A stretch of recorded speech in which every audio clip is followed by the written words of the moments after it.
Дөгс хүчит Бурхны үгийн уншилгын дээжис.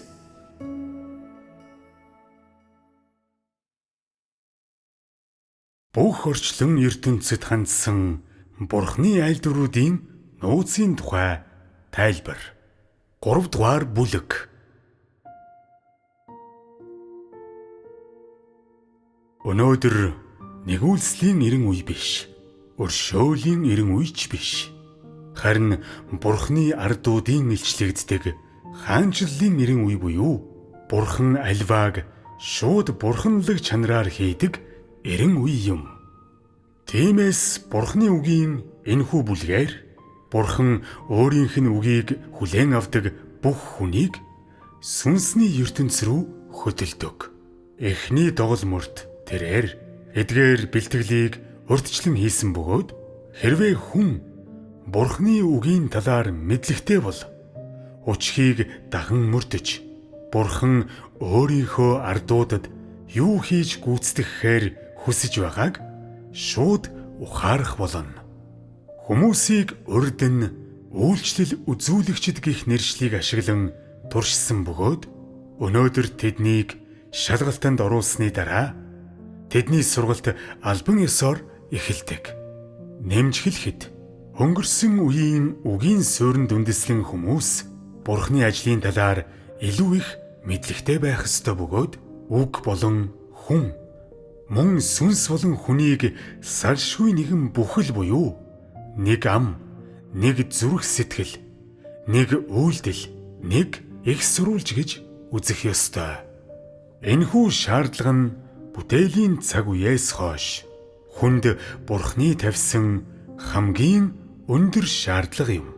Үүнээс Бурхан хичээл чармаалтынхаа нэг хэсгийг өөрийн ардуудад зарцуулахыг хүсдгийг, тэдэнд зарим нэг тэмдэг, гайхамшиг харуулахыг хүсдгийг бүрч чухал нь тэрээр бүх хүнийг Бурхны бүх хийл ажил болон үгэнд дуулууртай байлгахыг хүсдгийг харж болно.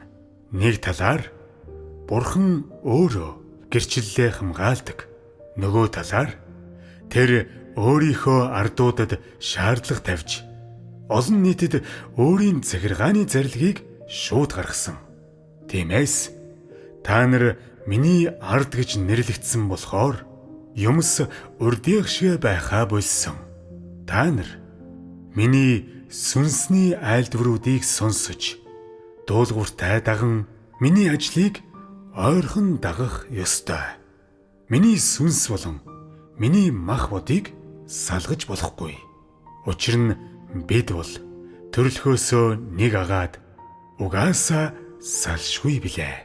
Бие махбодтой болсон Бурхныг хүмүүс үл ойшоохоос сэргийлэхийн тулд учир нь бид бол төрөлхөөсөө нэг агаад угаасаа салшгүй гэх үгийг энд дахин нэгэнтээ онцлсон байна. Ингэж үл ойшоох нь хүний алдаа учраас үүнийг Бурхны захиргааны зарилэгт дахин нэгэнтээ жигсаасан.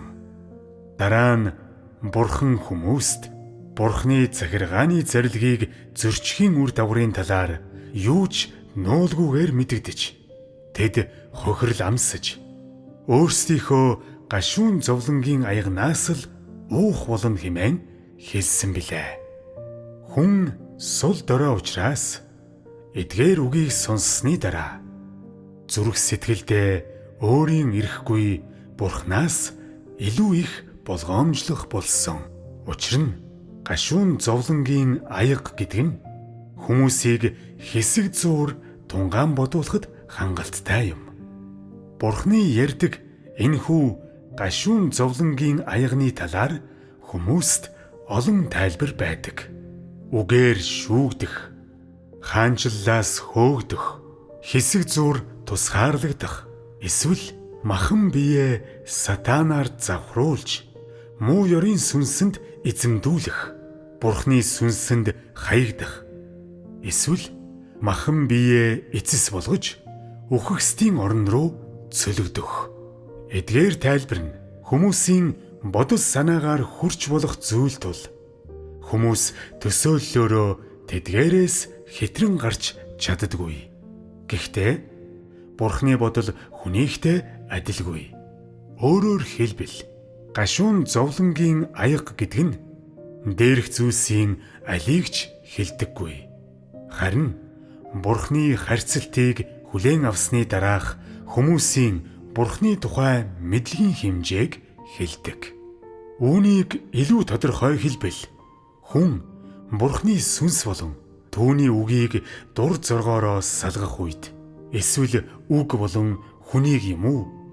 Сүнс болон өөрийгөө хувцалдаг махан биеийг нь салгах үед энэ хүн Бурхны үгээс Бурхныг мэдэх чадваргүйгээр зогсохгүй.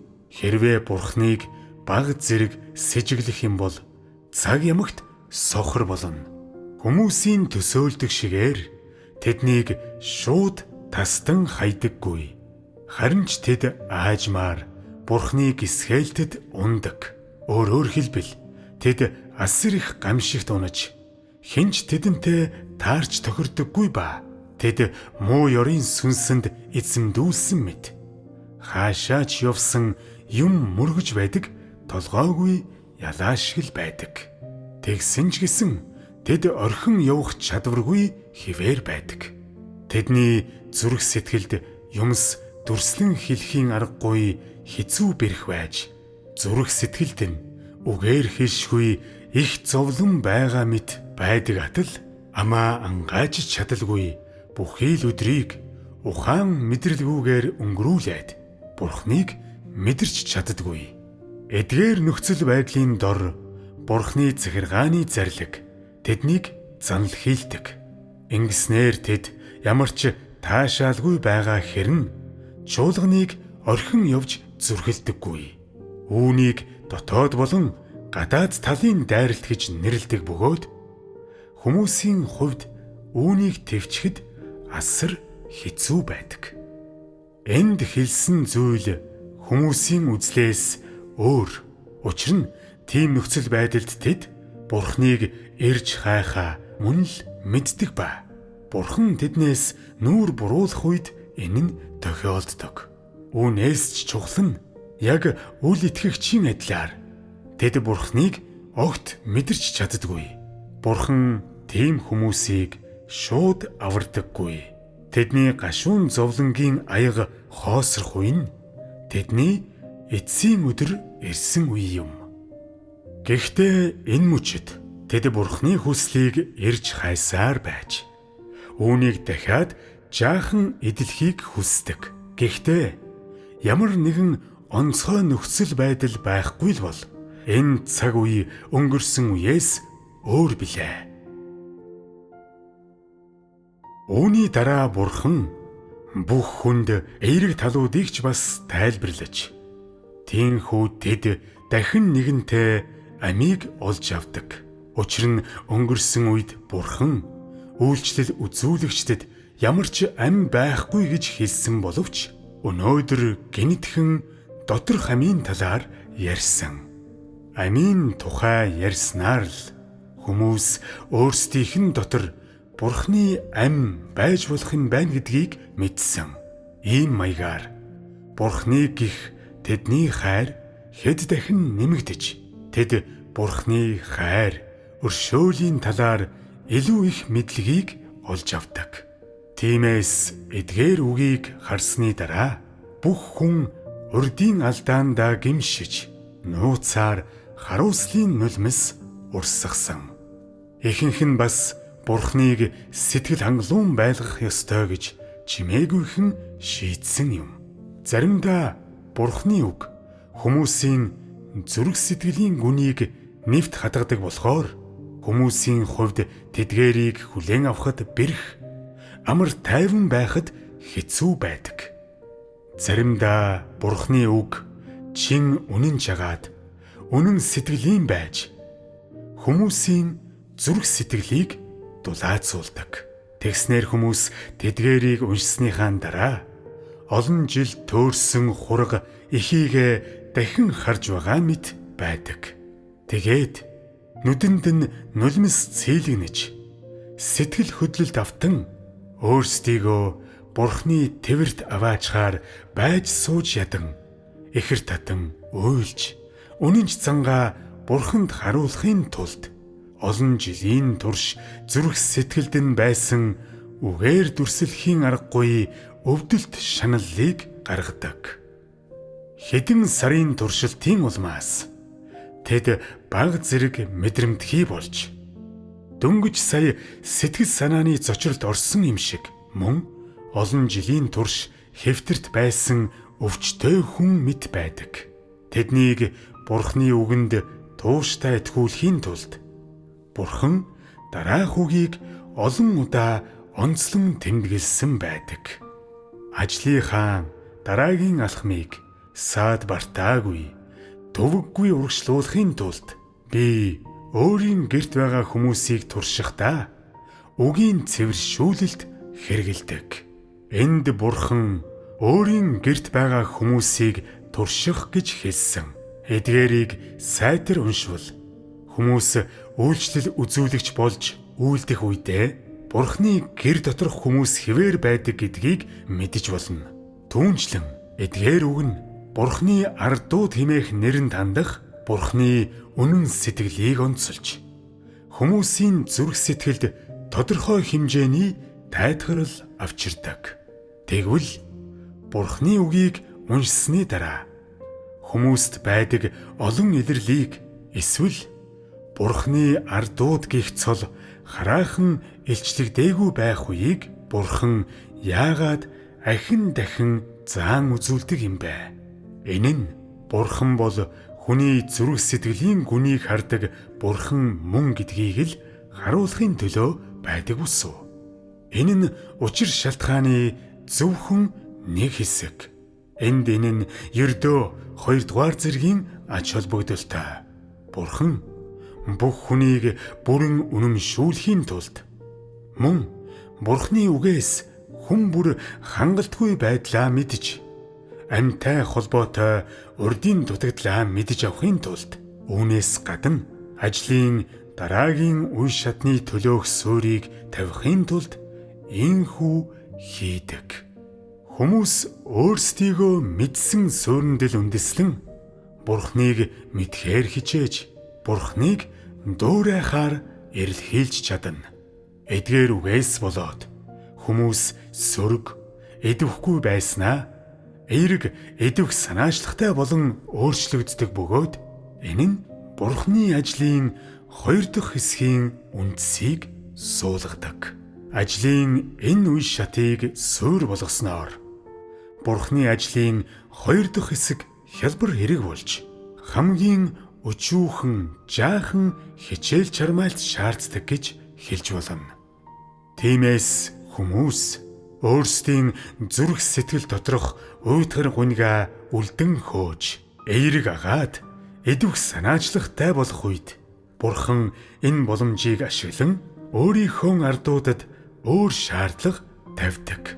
Миний үг хидээдэж, хаанч хэлэгдэж, илэрхийлэгддэг тул та нарч бас цаг ямагт миний өмнө өөрсдийгөө мэдж байх ёстой.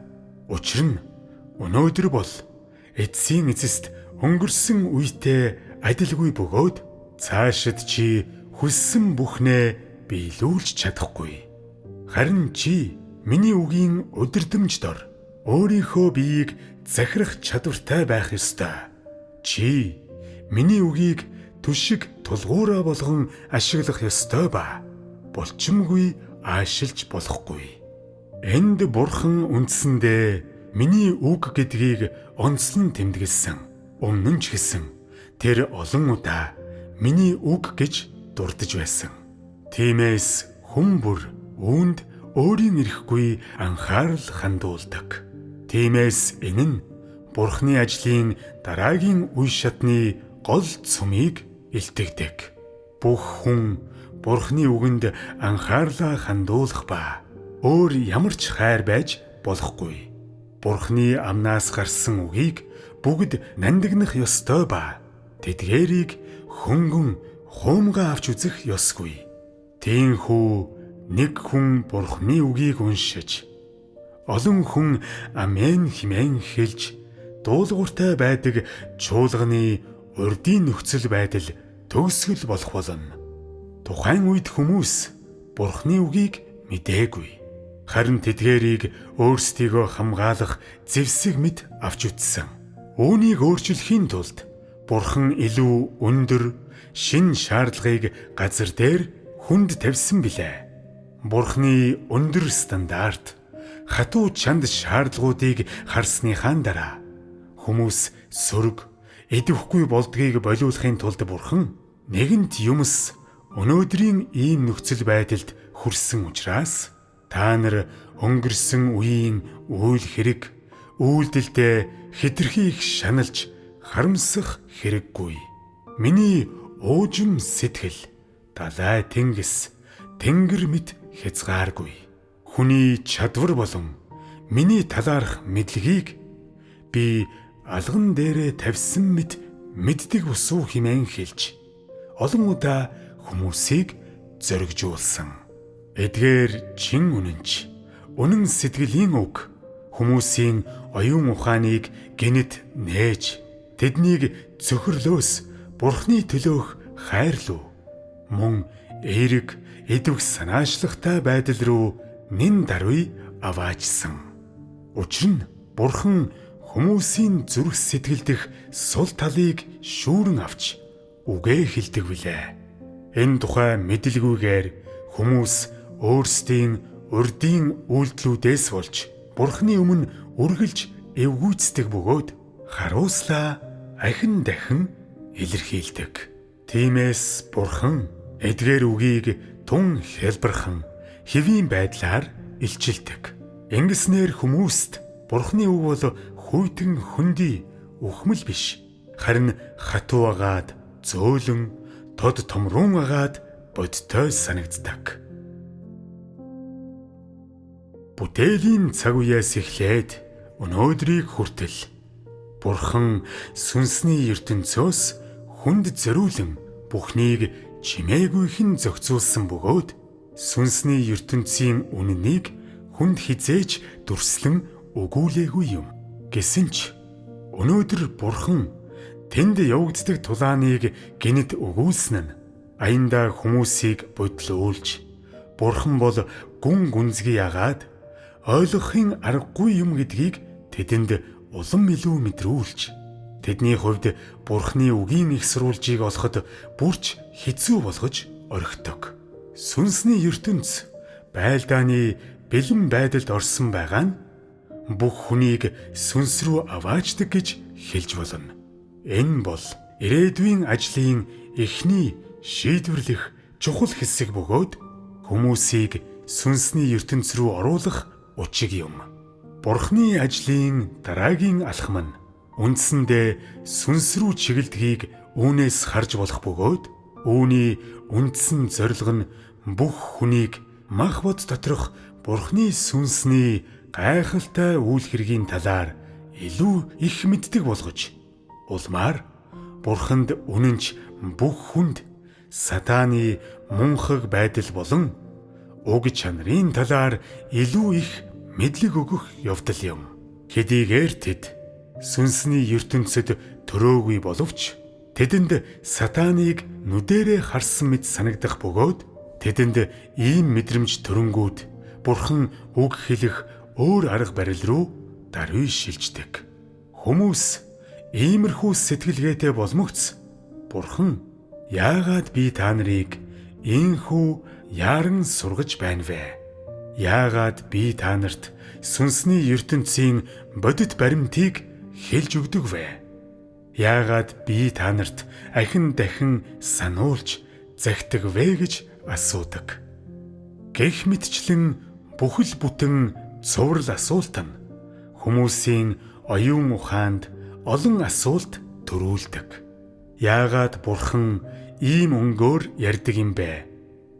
Яагаад тэр сүм барьж байх үед хүмүүст тавьсан шаардлагуудынхаа талаар биш, харин сүнсний ертөнцийн хэрэг явдлын талаар ярьдаг юм бэ?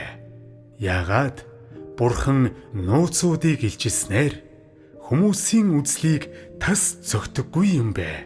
Зүгээр л бага зэрэг анхааралтай хянуур байснаар хүмүүс Бурхны ажлын алхмуудын талаар бага зэрэг мэдлэгтэй болдог болохоор хожим уруу таталттай тулгарх үед тэдний дотор сатаныг үзэн ядах жинхэнэ мэдрэмж төрнө. Хожим шалгалттай тулгарх үедээ ч гэсэн тэд мөн л Бурхныг мэдж сатаныг илүү гүн гүнзгий жигшиж чадах бөгөөд тийхүү сатаныг хараана. Эцэст нь Бурхны хүсэл хүнд бүрэн илчлэгдэнэ. Миний үг болгоныг сүнсэн дотроо үндэслүүлж, цэцэглүүлж, жимслүүлж, бүрч чухал нь илүү их жимс гаргах хэрэгтэй. Учир нь миний шаарддаг зүйл бол гоёмсог цэцэгс биш, харин элбэг дэлбэг үр жимс буюу мууддаггүй үр жимс юм. Өөрийнхөө ардуудаас Бурхны шаардсан олон удаагийн шаардлагуудаас энэ нь хамгийн иж бүрэн гол зүйл бөгөөд үүнийг элен далангүй байдлаар хэлсэн. Би хэвийн хүн чанараар ажилдаг байдлаас бүрэн бурханлаг чанараар ажилдаг байдалд шилжсэн. Тиймээс урд нь би nii нуугүй хэлсэн үгэндээ ямар нэгэн нэмэлт тайлбар нэмэх хэрэггүй байсан бөгөөд ихэнх хүн миний үгийн утгыг ойлгож чадсан. Үүний үр дүнд тухайн үед хүмүүсээс миний үгийг мэдж бодит байдлын талаар ярих чадвартай байхыг л шаардаж байсан юм. Гэхдээ энэ үе шат бол маш өөр. Миний бурханлаг чанар хяналтыг бүрэн авч хүн чанар ажиллах ямар ч орон зай үлдээгээгүй. Тиймээс миний ардуудын дундах хүмүүс миний үгийн жинхэнэ утгыг ойлгохыг хүсвэл тэдэнд туйлын хэцүү байдаг. Зөвхөн миний айлдваруудаар л дамжуулан тэд гэрэл түлэлт олж авч чадах бөгөөд энэ сувгаар дамжихгүй л бол миний үгийн зорилгыг ухаарна гэсэн альва бодол нь хий хоосон мөрөөдөл болно. Миний айлдваруудыг хүлээн авсныхаа дараа бүх хүн миний талаар асар их мэдлэгтэй байх үе нь миний ардууд намайг амьдран харуулах үе бөгөөд энэ нь мах боддох миний ажил дууссан үе. Өөрийн бурханлаг чанарыг мах бодоор бүрэн амьдран харуулсан үе билээ. Энэ мөчид бүх хүн мах боддох намайг мэдж Бурхан мах бодоор илэрсэн гэж үнэхээр хэлж чадах бөгөөд үр жимс нь энэ байх болно. Бурхан чуулган байгуулахаас залхаж эхэлсэн гэдгийг энэ нь улам их нотолдог. Өөрөөр хэлбэл хүлэмжин дэх цэцэгс одод шиг тоо томшгүй олон агаад бахтан биширсэн олны сэтгэлийг татдаг хэдий ч хатж гандмагцаа сатаны овжин явуулах шиг салбайж навсайдаг ба хинч тэдгээрийг сонирхдаггүй.